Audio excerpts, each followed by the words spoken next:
네가 옛적부터 네 멍에를 꺾고 너의 결박을 끊으며 말하기를 나는 순종하지 아니하리라 하고 모든 높은 산 위에서와 모든 푸른 나무 아래서 너는 몸을 굽혀 행음하도다.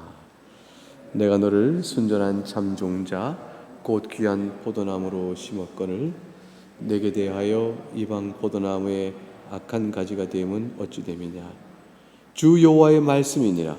네가 잿물로 스스로 씻으며 네가 많은 비누를 쓸지라도 네 죄악이 내 앞에 그대로 있으리니 내가 어찌하여 말하기를 나는 더럽혀지지 아니하였다 바알들의 뒤를 따르지 아니하였다 하겠느냐. 골짜기 속에 있는 네 길을 보라. 네가 행한 바를 알 것이니라. 발이 빠른 암낙타가 그의 길을 어지러이 달리는 것과 같았으며 너는 광야에 익숙한 들 암나귀들이 그들의 성욕이 일어나므로 헐떡거림과 같도다. 그 발전기에 누가 그것을 막으리요. 그것을 찾는 것들이 수고하지 아니하고 그 발전기에 만나리라. 내가 또 말하기를 너의 발을 제어하여 벗은 발이 되게 하지 말며 목을 가라게 하지 말라 하였으나 오직 너는 말하기를 아니라 이는 헛된 말. 내가 이방신들을 사랑하였은즉 그를 따라가겠노라 하도다. 도둑이 붙들리면 수치를 당한 같이 이스라엘 집 곧 그들의 왕들과 지도자들과 제사장들과 선지자들이 수치를 당하였느니라. 그들이 남을 향하여 너는 나의 아버지라 하며 돌을 향하여 너는 나를 낳았다 하고 그들의 등을 내게로 돌리고 그들의 얼굴은 내게로 향하지 아니하다가 그들이 환난을 당할 때는 이르기를 일어나 우리를 구원하소서 하리라. 같이 읽습니다. 너를 위하여 네가 만든 너의 신들이 어디 있느냐. 그들이 네가 환난을 당할 때에 구원할 수 있으면 일어날 것이니라. 유다여 너희 신들이 너희 승업수와 같도다. 하나님의 말씀입니다. 하나님께 감사합니다. 오늘 본문의 말씀은 예레미야를 통해서 하나님께서 이스라엘의 배도 행태를 나열하시며 심히 질타하시는 내용으로 시작됩니다. 네가 옛적부터 너의 멍에를 끌고 너의 결박을 끊으며 말했다. 이스라엘 백성이 끊을 멍에와 결박은 무엇이어야 될까요? 그들은 하나님의 백성이기 때문에 그들이 결박을 끊고 멍에를 꺾는다면 그것은 당연히 이방 신들과 이방인의 세력, 우상 숭배의 악한 죄의 마음을 결박하고 그걸 끊어내어야 합니다. 그런데 막상 끊고 결박을 꺾어버린 것이 뜻밖의 그것이 우상 세력과 죄에 대한 그것이 아니고 도리어 하나님의 율법과 말씀을 꺾어버리고 결박해버린 것입니다. 하나님의 말씀이 그들에게 주어진 것이 멍에라 하고 하나님의 말씀이 그들에게 단속하는 것이 결박이라 하여 그것을 불순종으로 끊어버리고 꺾어버린 것입니다. 그래서 구체적으로 모든 높은 산 위와 모든 푸른 나무 아래서 산마다 찾아다니며 몸을 굽혀 행음하였으니 몸을 굽혀 절하며 우상 숭배에 자기 마음과 모든 것을 내어준 것이죠. 시편 2편에 가게 되면 세상의 군왕들과 관원들이 서로 꾀합니다. 서로 힘을 도모합니다. 그리고 그들이 여호와와 그의 기름 부은 자를 대적하며 그들이 말하죠. 시편 2편 3절에 우리가 그들의 맨 것을 끊고 그 결박을 벗어버리자. 하나님께서 저들에게 결박하신 것을 벗어버리자. 이 죄의 악의 세력이 갖는 마음이죠. 이스라엘이 어리석은 이방 나라를 쫓아서 우상을 섬기며 영적으로 행음하기에 바빴습니다. 이건 유대 민족이 아주 오랫동안 뿌리 내린 악행이었습니다. 어떻게 이런 기가 막힌 일이 있을 수 없는 일이 있게 되었을까요? 21절에 가서 하나님께서 아주 기가 막혀서 이렇게 말씀하시죠. 내가 너를 순전한 참종자 곧 귀한 포도나무로 심었다. 여기서 이제 참종자 귀한 포도나무는 아브라함을 불러 선택한 그 아브라함과 그의 후손들을 뜻합니다.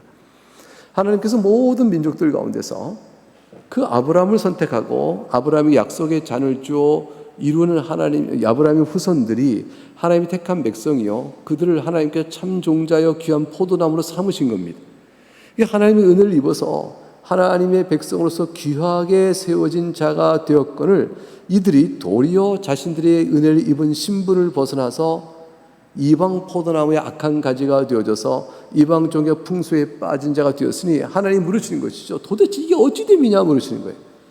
그러니까 하나님의 은혜를 알고 예수 그리스도의 이름을 부르면서 신앙생활하는 자가 악행에 빠져 있으나 자신들의 신앙 양심의 외침을 끝끝내 외면하고 계속적으로 완악하고 무딘 마음으로 우상숭배요 죄된 탐욕이요 정욕을 따라 살아가며 하나의 율법과 교훈을 무시해버리고 살아간다면 하나님께서 계속 외치고 말씀하시죠.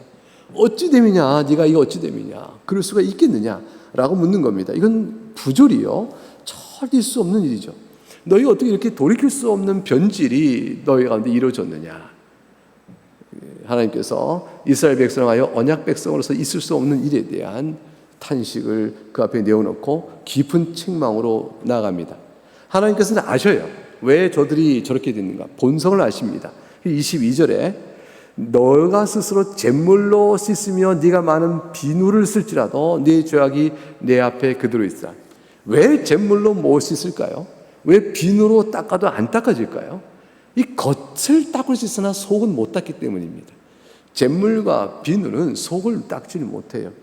그러니까 겉모양과 겉이래요. 인간의 노력과 자신의 짐짓 외적인 행동을 바꾸며 자신이 깨끗이 씻은 양 아무리 그래도 그 마음속에 탐욕으로 얼그러져서 우상을 쫓아가는 그 마음이 죄의 서력이 그 안에 가득하니 아무리 씻어봐야 소용이 없는 것이죠. 인간이 애쓰는 어떤 수단으로 소용이 없는 겁니다. 마음을 스스로 다스려 바꿀 수 있는 인간은 없거든요.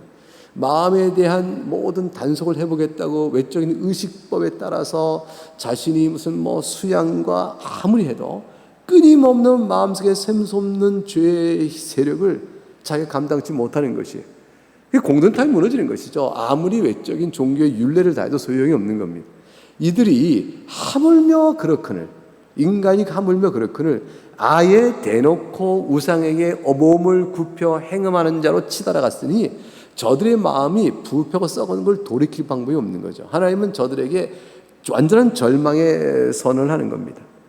저들이 그런 악행을 보면서 하나님이 추궁하시고 어찌 되느냐 물으면 아담아 네가 어디냐 묻듯이 어찌 되느냐 물으면 이것은 하나님의 무서운 진노이면서도 그들에게 어찌 되느냐는 질문 앞에서 내가 너에게 행한 은혜의 언약이죠. 언약을 통해 그들에게 행함으로 너희를 사랑했던 모든 손길을 네가 잊었느냐, 어찌 되느냐 속에 전제하고 있는 은혜가 있잖아요. 은혜를 상기시키는 거잖아요. 이 은혜를 상기시켜 네가 어찌 되느냐 이렇게 묻고 있으면 양심의 가책을 받아서 주여 내가 범죄한 나이다, 그 나와야 하는 것이죠. 주여 우리가 하나님을 버렸나이다, 용서해 주옵소서 나와야 되는데 23절에 가게 되니까 우리가 언제 주님을 버리고 바알들을 따랐습니까? 죄를 핑계하고 변명하는 식으로 마음이 강팍함이 나가요. 이게 이제 멸망자의 특징이에요. 살자는 죄를 범해도 하나님이 어찌 됨이냐 말씀 앞에 깊은 양심의 가책과 탄식을 갖고 자기를 돌아보여 주님 앞에 나옵니다. 근데 죽을 자는 그 음성을 듣지를 못하는 거예요. 그리고 우리가 언제 그랬습니까? 우리가 언제 그랬습니까? 마태복음 25장에 가게 되면 예수님께서 비유를 드셨죠. 오른편에 있는 양, 왼쪽에 있는 이리. 이거 보고 나서 예수님께서 얘기하셔요. 내가 줄였을 때 너희가 먹을 걸 주었고, 내가 가랬을 때 너희가 마실 것을 주었고. 이 중중중 얘기를 쭉 하시면서 그들을 구원합니다. 이제 악한 자들에게 말합니다. 너희가 내가 줄일 때 먹을 걸 주지 않냐고 이렇게 쭉 얘기를 하니까 그들이 당장 하는 말이 있죠. 우리가 언제 그러야 했습니까? 그들은 자신들이 하나님의 말씀에 따라 사는 영적 감각과 예민성이 없었죠. 그러니까 영적 생명이 있는 감수성이 없는 겁니다. 이게 말씀을 들으나 바위의 물적식이에요. 속에까지 들어가지 않는 거죠. 하나님의 말씀에 대한 섬세한 인식, 그것이 이제 신앙의 성숙이요 자극인데 그것은 전부 자기 내면을 드러나 봐야 되는 것이거든요. 그러니까 자기의 말씀의 성찰이 없게 되어지니까 저도 우리 언제 이렇게 했습니까? 이렇게 얘기하는 거예요. 도리어 마태복음 7장에도 마찬가지예요. 우리가 주의 말씀을 선포했습니다. 이렇게 얘기하죠. 자신이 주를 위하여 많은 일을 행했습니다. 자신이 해했다는 걸 내세워요. 전부 다 껍데기죠.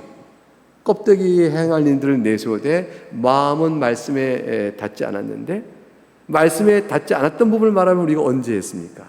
겉으로 행하는 것 갖고 우리 이렇게 했는데 이렇게 되는 거죠.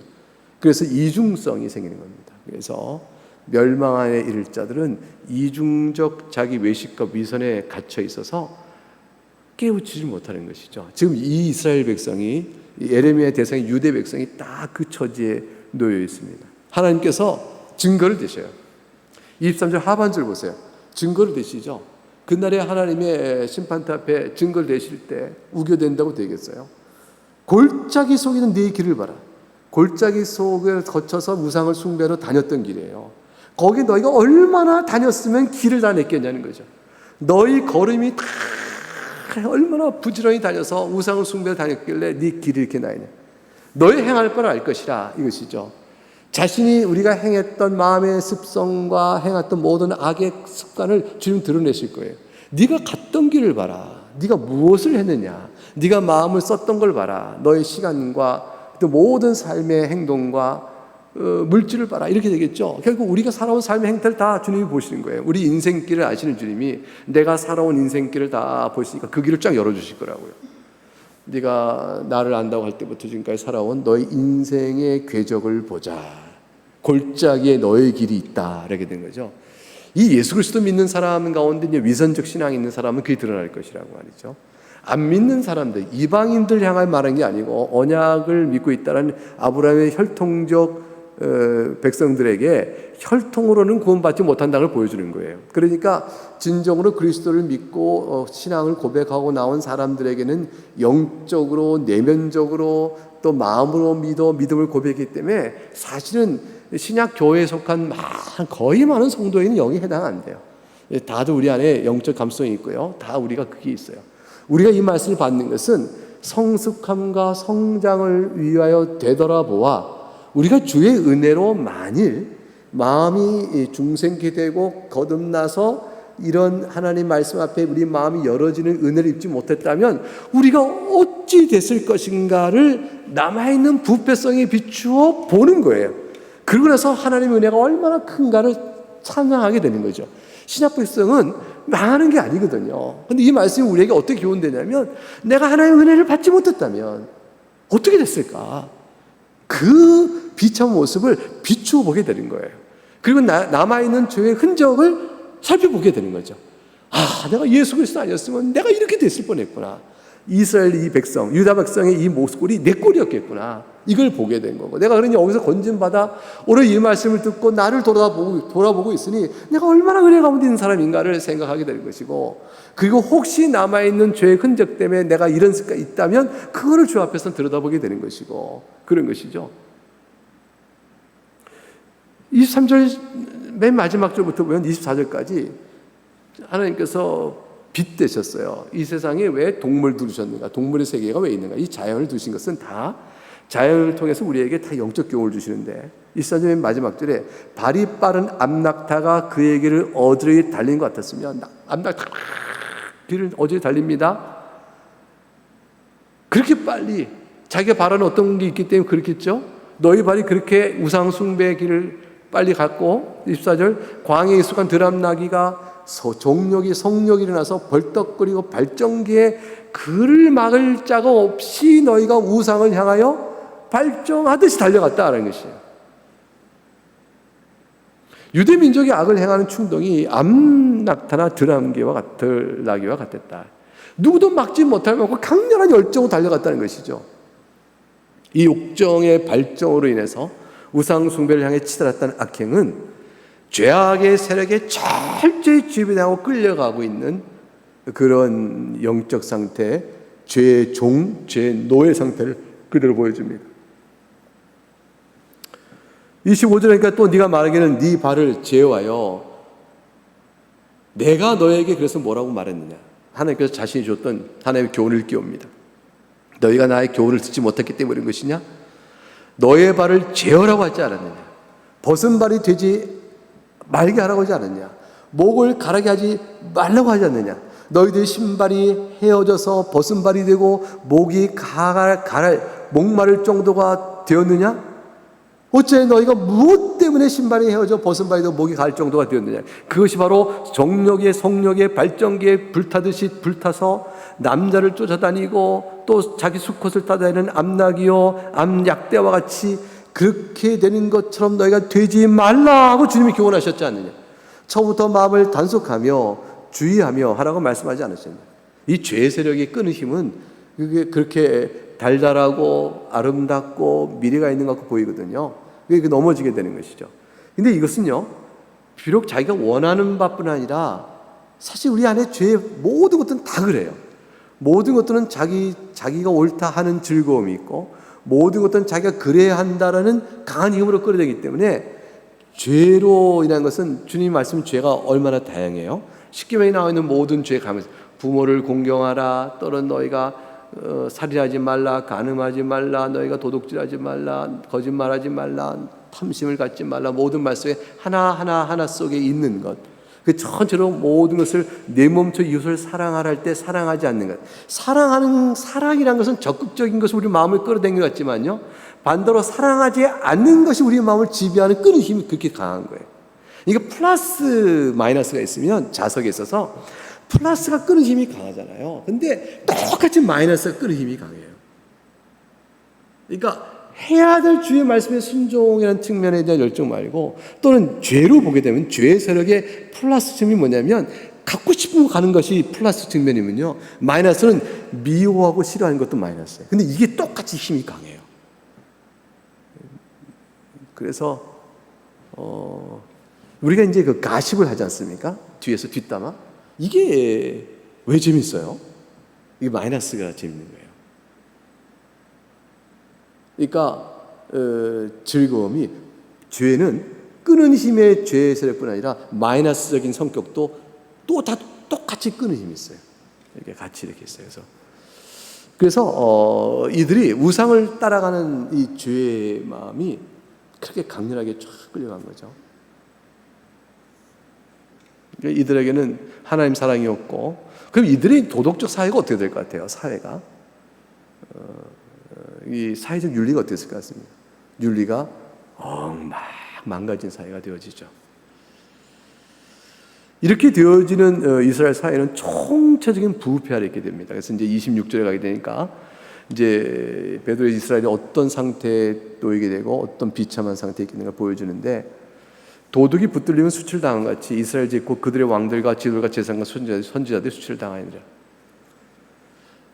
총체적인 부패가 되어져서 하나님의 언약 백성이 왕, 지도자, 제사장, 선지자, 하나님의 말씀을 가르치고 백성을 인도해야 될 가장 중요한 책을 맡은 자들이 전부 도둑처럼 붙들려 죄악을 범한 자의 수치를 당합니다. 어떤 일이 수치를 행하냐면, 이들이 말이죠, 27절 가니까 나무를 향해 나의 아버지라고 불러요. 우상을 섬기는 거죠. 돌을 향해 너는 나왔다고 말합니다. 이 우상 숭배죠. 하나님께 등을 돌립니다. 27절. 얼굴을 하나님께 향하지 않습니다. 그러고 나서도 환날 당할 때면 우리를 구원하소서라고 말한단 말이죠. 그게 수치예요. 하나님이 절대 저들의 기도를 들으시겠냐는 것이죠. 그러니까 세상에 하나님의 언약 백성으로 영적 지도를 해야 될 왕과 지도자와 제사장과 선지자들이 우상을 향 섬기며, 나무를 만든 우상이 나의 아버지요, 돌을 향하고 만든 우상이 나를 낳았다 하고 하나님을 외면하니 저들이 환난 당할 때 그때서야 여호와 하나님이 우리를 돌아보소서 말하면 하나님이 그들을 도우시겠어요? 어릭도 없는 거죠. 하나님께서 저들을 철저히 외면하시며 하나님 저들과 함께 있지 않다는 사실을 드러내므로 저희를 수치스럽게 멸망스럽게 모든 지도를 잃어버리게끔 하시는 거죠. 너희가 28절 마지막 절입니다. 네가 만든 신에게 찾아가라. 네가 만든 신들에게, 만든 신이 우상입니다. 자기들이 만든 신이에요. 이게 신이 피조물이죠. 자기가 우상을 섬기는 자들은 우상을 만든 자들이 창조주고, 자기들이 만든 신이 목과 돌로 쪼았으니까 그게 이제 피조물인데, 피조물에게 가서 비는 게 똑같아요. 얼마나 어리석어요? 네가 만든 네 신들 어디 있느냐? 그들이 네가 환난을 당할 때 구원할 수 있으면 일어날 것이다. 그들에 가서 빌라. 내가 너희를 위하여 들을 것이냐. 너희 신들이 너희 성소 같지 않으니 얼마나 우상 숭배에 쩌들어 있느냐라는 것이죠. 이들이 죄악상이 총체적으로 부패 있어서 결국은 악이 얼마나 견고하게 되었는가를 보여줍니다.